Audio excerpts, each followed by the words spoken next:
Reshma. I have done MSc PhD in microbiology from Gurukul Kangri Haridwar. Today I am going to start a lecture on the topic of glycolysis.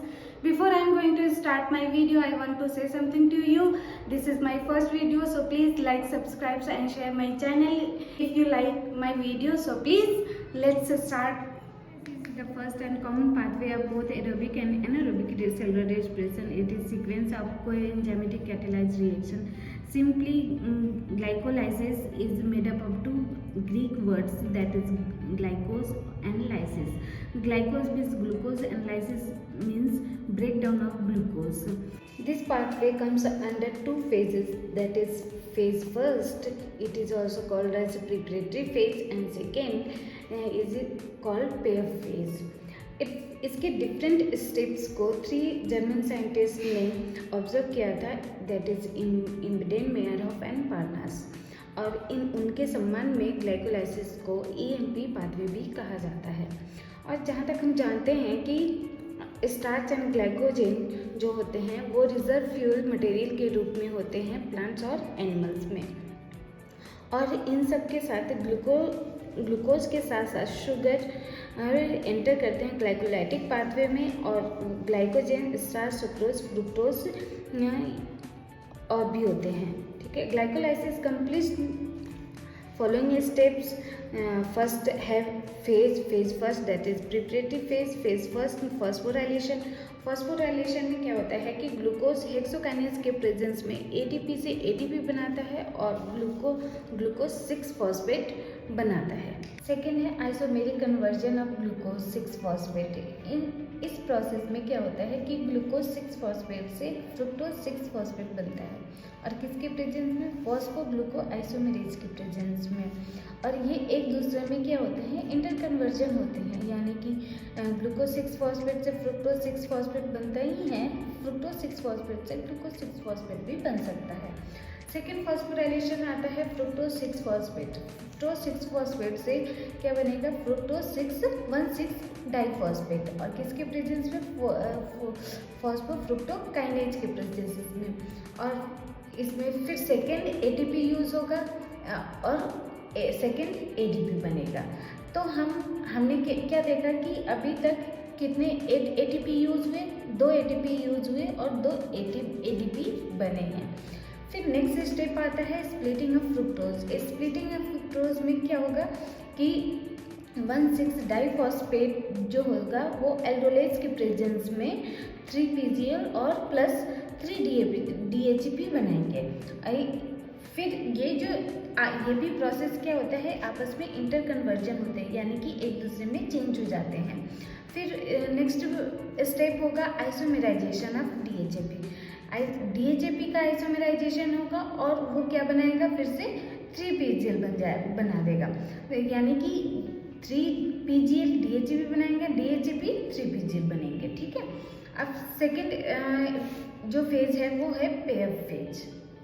Oxidation of 3 PGL। Oxidation of 3 PGL में क्या होगा कि 3 PGL plus IP plus NAD जो है वो 1,3 डाइफॉस्फोग्लिसरेट plus NADH2 बनाएंगे, और किसके प्रेजेंस में? ट्रायोस 3 फॉस्फोडिहाइड्रोजिनेज के प्रेजेंस में। इसमें जो IP है, IP क्या किससे ऑब्टेन किया जाता है? फॉस्फोरिक एसिड से, और जो कि साइटोप्लाज्म में प्रेजेंट होता है। अब नेक्स्ट स्टेप होता है ATP फॉर्मेशन। ATP फॉर्मेशन में अब यहाँ इसके बाद जितने भी बनेंगे वो सब में ATP का फॉर्मेशन होगा और ADP यूज होंगे। अब 1,3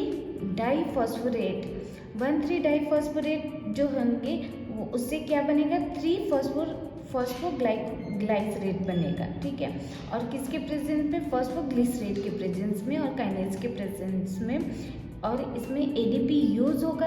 पहले स्टेप में क्या था कि ATP यूज हो रहा था और ADP बन रहा था, इसमें क्या होगा? ADP यूज होगा और ATP बनेगा। नेक्स्ट स्टेप आता है इंटरनल मॉलिक्यूलर रीअरेंजमेंट। इसमें क्या होगा? 3 फॉस्फोग्लिसरेट जो है वो क्या बनेगा? 2 फॉस्फोग्लिसरेट बनेगा। 3 से कितने किस में आ जाएगा? 2 में आ जाएगा। क्यों? क्योंकि इसमें क्या हो रहा है, डिहाइड्रोजनेज हो रहा है, यानी कि एक कार्बन कम हो जाएगा। ठीक है, फॉस्फोग्लिसरेट, और ये म्यूटेज के प्रेजेंस में 3 फॉस्फोग्लिसरेट से 2 फॉस्फोग्लिसरेट बन जाएगा। नेक्स्ट स्टेप आता है dehydration and formation of phosphoenol pyruvate. अब 2 फॉस्फोग्लिसरेट से क्या होगा, इनोलेज के प्रेजेंस में फॉस्फोइनॉल पाइरुवेट बनेगा और प्लस एक वाटर मॉलिक्यूल बनेगा। ठीक है, अब next step for formation of ATP and pyruvate, जो कि क्या है, फॉस्फोइनॉल पाइरुवेट काइनेज के प्रेजेंस में एडीपी से एटीपी बनता है और इनॉल पाइरुवेट बनता है। इनॉल पाइरुवेट जो है वो कीटो पाइरुवेट में चेंज होता है बिना किसी एंजाइमेटिक प्रोसेस के।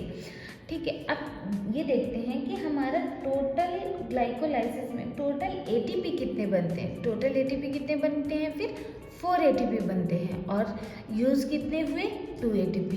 तो नेट गेन जो एटीपी हैं वो कितने हो गए, 2 एटीपी।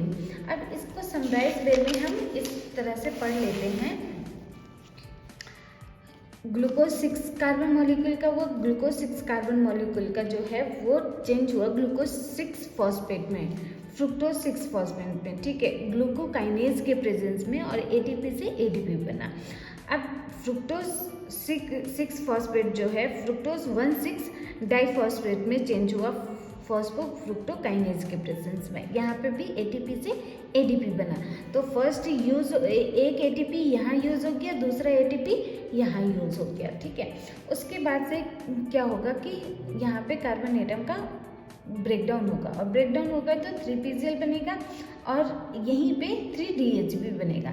तो 3 कार्बन मॉलिक्यूल का PCl भी हुआ, 3 कार्बन मॉलिक्यूल का DHB। DHB का आइसो कन्वर्जन, इंटर कन्वर्जन होगा और 3PCl बनेगा, और ये 3PCl एक नॉर्मल ग्लाइकोलाइसिस की प्रोसेस स्टार्ट करेगी, ये भी 3PCl एक नॉर्मल ग्लाइकोलाइसिस की प्रोसेस स्टार्ट करेगी। तो जब नॉर्मल एक ग्लाइकोलाइसिस की प्रोसेस स्टार्ट होगी, कंप्लीट होगी, तो उसमें कितने 2 एटीपी बनते हैं, और एक इधर 3PCl सेकेंड जो है वो भी 2 एटीपी बनाएंगे। तो टोटल एटीपी कितने हो जाते हैं, 4 एटीपी बन जाते हैं। इसमें 3PCl हमने देखा कि इसके जो जितने प्रोसेस हैं उन सब में एटीपी कितने बने और एटीपी कितने बने वो कंप्लीट हो गया। ठीक है, और लास्ट में हमारा ये सारे एंजाइमेटिक रिएक्शन के बाद हमें क्या मिलता है, इनॉल पाइरुवेट मिलता है और कीटो पाइरुवेट मिला। ये एक दूसरे में बिना किसी एंजाइमेटिक रिएक्शन के इंटर कन्वर्जन हो जाते हैं।